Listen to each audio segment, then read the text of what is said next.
Magandang araw mga kamangyan, nandito na po akong muli. Ako nga pala po ay magpiprito ngayon ng aking binabad o binuro karne ng baboy. Ayan, nilagyan ko po siya ng suka, asin, bechin, paminta at bawang. Madami pong asin guys ang inilalagay ko dyan nang hindi po masira. Yan po yung tinatawag na buro.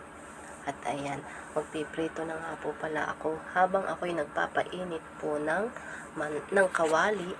Inaalis ko muna po yung tubig sa kawali. Alam nyo po guys, ang ginamit ko po dyan sa pagpiprito ng aking binurong karne ay yung mantika din po ng baboy.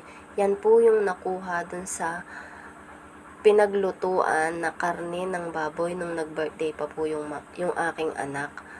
Ayan, at yan pa rin po ang aking ginamit.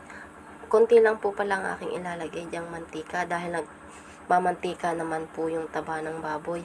At pagkatapos ko po diyang magprito, ay itatabi ko rin po yung aking pinagprituhan at magagamit ko pa rin po ito sa pagigisa ko ng ibang ulam. Pag nagluto kami ng ulam, kahit po gulay ang aking lulutuin, ay maglalasang karne na po siya kahit wala pong lahok na karne dahil ang ginamit ko po dyan ay yung pinagprituhan ng karne ng baboy.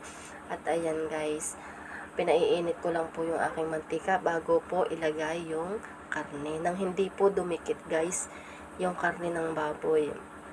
At ako nga pala po ay gagawa na dyan ng sausawan, ang favorite kong sausawan.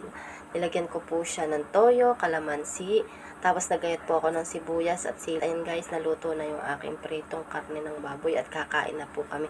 Huwag niyo pong kalimutang i-share, mag-heart at mag-comment sa aking video pagkatapos niyo pong magpanood. Yun lang po, magandang araw. Salamat po sa inyo.